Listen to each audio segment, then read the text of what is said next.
But Savitri की अमावस्या के दिन ब्रह्मा जी के मुख से प्रकट हुआ है।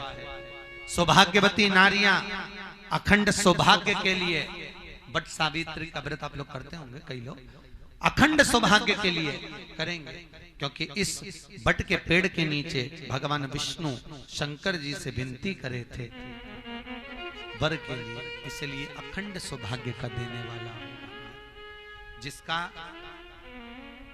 प्रॉपर्टी का झगड़ा चल रहा हो, अदालत में कोई केस चल रहा हो, किसी भी चीज का केस, अदालत में अगर किसी भी चीज की अगर केस चल रहा है तो बड़ के पत्ते के ऊपर बालू मिट्टी का शिवलिंग बना, बालू रेत का, बड़ के पेड़ के नीचे ही उसकी पूजन करें,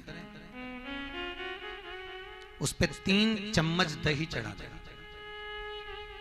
अपनी मनोकामना कर कर दही चढ़ाकर उस दही को चम्मच में वापस लेकर जाए, शंकर जी की पूजन कर कर उसको विसर्जन करें। वो दही जो लेकर आए, जब अदालत कार्रवाई हो और आप केस के लिए अदालत में जाएं, उसको चंदन में मिलाकर तिलक कर कर जाइए, आपका काम विजय प्राप्त होगी, काम फतेह हो जाएगा। बटकेश्वर महादेव का स्मरण करने से कार्य की सिद्धि होती है। जिस बच्चे का एग्जाम में पास नहीं हो रहा हो, अच्छे नंबर नहीं आ रहे हो, वो भी इस दही का तिलक लगाकर जा सकता है। बटकेश्वर ऐसे भगवान शिव विराजमान हैं। 16 श्रृंगार में नारी के हाथ की चूड़ी का कलर अलग हो सकता है, चूड़ी की डिजाइन अलग हो सकती है, चूड़ी अलग हो सकती है, चूड़ी महंगी सस्ती हो सकती है, मंगलसूत्र की कीमत ऊंची नीची हो सकती है, पांव की बिछुड़ी की कीमत ऊंची नीची हो सकती है, कान के कुंडल की कीमत ऊंची नीची हो सकती है। तुम्हारे शरीर पर जितने जितने 16 श्रृंगार हैं उसकी कीमत ऊंची नीची हो सकती है। केवल मंगलसूत्र की डिजाइन बदल सकती है, नाक की लौंग की डिजाइन बदल सकती है, कान के बुंदे की डिजाइन बदल सकती है, हाथ की चूड़ी की डिजाइन बदल सकती है, पांव की पायल की डिजाइन बदल सकती है। केवल नारी के 16 श्रृंगार में एक श्रृंगार ऐसा है जिसकी कीमत जो पहले थी वही कीमत आज तक है और उसकी डिजाइन आज तक नहीं बदली। वो मांग का सिंदूर है, एक जैसी डिजाइन है और एक जैसी कीमत है। सारे श्रृंगार की कीमत अलग, पर मांग में जो सिंदूर डाला जाता है वो एक कीमत का होता है, एक डिजाइन का होता है और एक जैसा होता है, और वो सबसे भारी होता है। सावित्री यमराज से कह रही है मेरे पति को छोड़ दो। यमराज कह रहा है सावित्री तेरा पति मर चुका है, मांग के सिंदूर को पोंछ दे। सावित्री कहती है पूरा श्रृंगार उतार दूंगी पर मांग का सिंदूर नहीं पूछने दूंगी। तब यमराज ने कहा जब तक तू मेरे मांग का अपनी मांग का सिंदूर नहीं उतारती तब तक तू मेरे पास नहीं आ सकती। भगवान यमराज से सावित्री ने कह दिया मैं भी तुझे वचन देती हूं यमराज, मेरी मांग में जब तक सिंदूर है, जैसे सीता ने लाइन, लक्ष्मण जी ने लाइन खींच दी थी और सीता पार नहीं जा सकती थी, मैं भी तुझे वचन देती हूं जब तक नारी की मांग में सिंदूर है तब तक तू उसके पति को उसके सामने लेकर नहीं जा सकता। यह भी मैं तुझे कह देती हूं। यमराज भैंसे पर सवार होकर सत्यवान को लेकर जा रहा था, सावित्री से वचन पर वचन चल रहे थे, बड़ के पेड़ के नीचे छोड़कर आए। क्या चाहिए तुझको, क्या चाहिए तुझको, क्या दूं मैं तुझको, कुछ मांग ले मुझसे। सावित्री कहती है क्या दोगे आप, मेरे पति के प्राण दे दो बस वापिस, और कुछ नहीं चाहिए। यमराज यमलोक में प्रवेश करने लगा।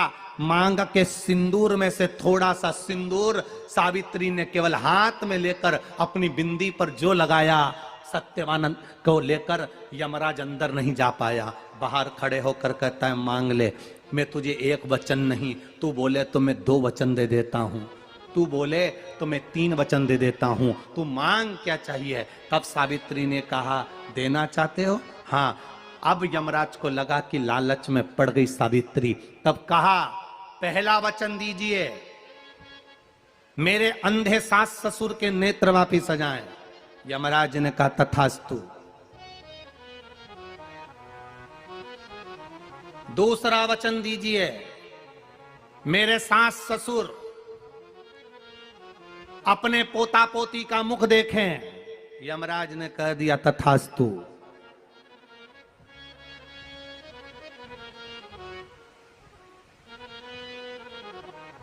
जाओ। यमराज जाने लगे, फिर आग जलने लगी। कहने लगे अब मैं अंदर क्यों नहीं जा पा रहा हूं? सावित्री कहती है तुमने वर दिया है, मेरे सास ससुर पोता पोती का मुख देखें, उनके बेटे को तुम ले जाओगे तो पोता पोती कहां से होगा? छोड़कर जाओ। सावित्री है, पति को वापिस लेकर आ गए।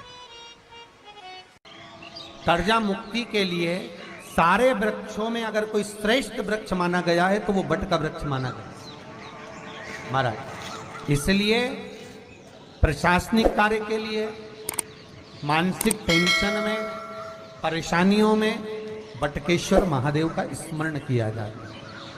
और यदि निवेदन करूंगा, बहुत ज़्यादा यदि आपको कर्जा हो गया है, बहुत ज़्यादा कर्जा हो गया और वो कर्जा चूक ही नहीं रहा, तो थोड़े दिन बड़ के पेड़ के नीचे आप बटकेश्वर महादेव के लिए 1 लोटा पानी, उसमें थोड़ा सा पिसा हुआ चावल पीस के गला लेना चावल को और पीस लेना, पीस के उस पानी में मिला लेना और मिलाकर उसमें थोड़ी सी हल्दी पिसी हुई डालकर बटकेश्वर महादेव के नाम से बड़ के पेड़ के नीचे अपनी कामना कर कर जो कर्जा हुआ है उस कर्जे का भान देते हुए, स्मरण देते हुए छोड़ दे। महाराज 2 या 3 सोमवार एक ही जगह पर करना। 3 सोमवार बाद वहीं से बड़ के पेड़ की थोड़ी सी जड़ उठा लाना और उस जड़ को कोई धागे में बांधकर या तो अपने गले में डाल लो या अपनी जेब में पटक लो, उसको थोड़े दिन पटक कर रखना, लगभग 2 से 3 महीना पटक कर रखो। वो जड़ जैसे बड़का पेड़ विस्तार होता है, पानी गिरे ना गिरे, जल वृष्टि हो ना हो, गर्मी पड़े ना पड़े, उसको कोई फर्क नहीं पड़ता। बड़का वृक्ष आप रूप फैलता जाता, उसकी जड़ें अपने आप प्रबल होती है। उसी तरह ये बटकेश्वर महादेव कहीं से भी अगर जड़ आपके पास में रखी है 1 महीना, 2 महीना, 3 महीना तक, तो ये जड़ अपने आप लक्ष्मी को पकड़कर खींच कर लाती है और कर्जे से मुक्त कर देती है। बटकेश्वर महादेव। पत्नी को कभी हल्का मत समझना। सावित्री का पति शांत हो गया था, मर गया था। बड़ के पेड़ के नीचे यमराज उसको लेने के लिए आ गए और सावित्री को छोड़कर यम उसके पति के प्राण लेकर जाने लगा। सावित्री मैया अपने सात्वित्व के बल से, सावित्री मैया अपने सात्वित्व पतिव्रता परमेश्वर के बल से यमराज के पीछे पीछे जाने लगी। यमराज आगे, सावित्री पीछे, यमराज आगे, सावित्री पीछे। यमराज ने पलट कर देखा तो पीछे सावित्री आ रही थी। सावित्री से पूछा तू मेरे पीछे क्यों आ रही है? मेरे पति सत्यवान को तुम लेकर जा रहे हो, मेरे पति को छोड़ो। यमराज ने कहा इसका अंतिम क्षण है, मर चुका है, जाओ नीचे उसके शरीर का अंतिम संस्कार करो, नहीं तो कोई जानवर खा जाएगा। सावित्री बोली मैं जाने वाली नहीं हूं, मेरे पति को छोड़ो। यमराज कहते हैं हम जिसको पकड़ लेते हैं उसको छोड़ते नहीं है। यमराज लेकर जाने लगे, सावित्री और पीछे चली। सामने यमलोक था, अंदर सावित्री जाने लगी तो यमराज ने रोक दिया, रुक, कहां जा रही है तू? अंदर क्यों प्रवेश कर रही है? मेरे पति सत्यवान को छोड़ दो।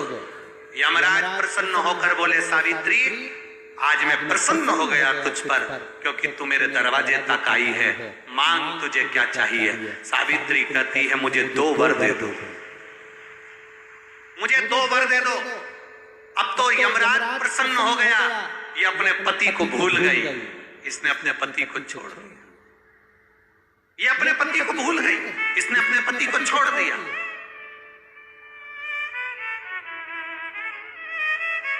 और इसने अपने पति को छोड़ दिया।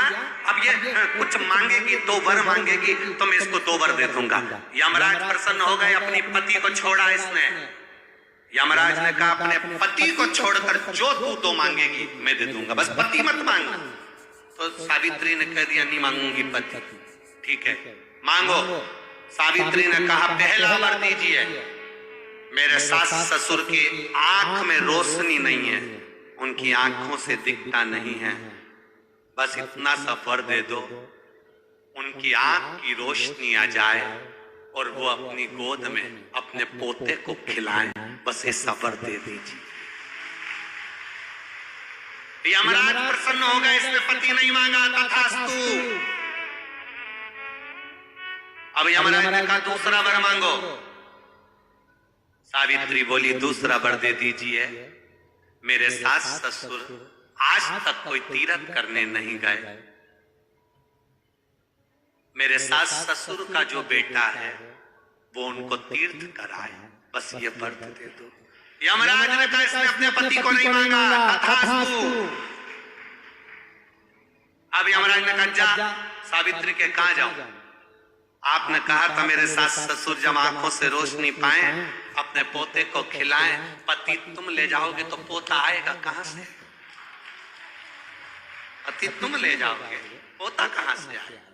और यदि मेरे सास ससुर के बेटे उसको तीर्थ कराएं तो मेरा पति अगर तुम ले जाओगे तो उनका बेटा ही तो है, तीर्थ कराएगा कौन? यमराज प्रसन्न हो गया, उसने उस सत्यवान को वापिस लौटा दिया। वो सत्यवान सावित्री।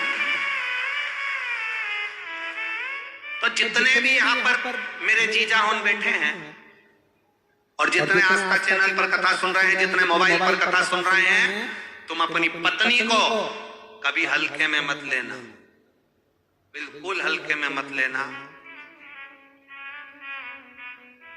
तुमसे ज्यादा बल व्रत का, उपास का, भजन का ज्यादा बल, तुमसे ज्यादा बल इनके पास रहता है। तुम सोचो कि बोल रहे हो कि मैं मंदिर में हूं, उसको बिना घंटी के घंटी बजती है दिमाग, वो तुरंत पहचान जाता है, तुरंत। अपने पति को धर्म पत्नी अच्छे से जानती है कि ये झूठ बोल रहा है, ये गलत बोल रहा है, तो भी वो उसको स्वीकार करती है। उसी तरह परमात्मा को मालूम है कि ये झूठ बोल रहा है, उसके बाद भी वो स्वीकार कर कर यहाँ तक बुला रहा है, ये उसको मालूम है। बट सावित्री की अमावस्या के दिन ब्रह्मा जी के मुख से प्रकट हुआ है। सौभाग्यवती नारियां अखंड सौभाग्य के लिए बट सावित्री का व्रत आप लोग करते होंगे, कई लोग अखंड सौभाग्य के लिए करेंगे, क्योंकि इस बट के पेड़ के नीचे भगवान विष्णु शंकर जी से विनती करे थे वर के लिए, इसलिए अखंड सौभाग्य का देने वाला जिसका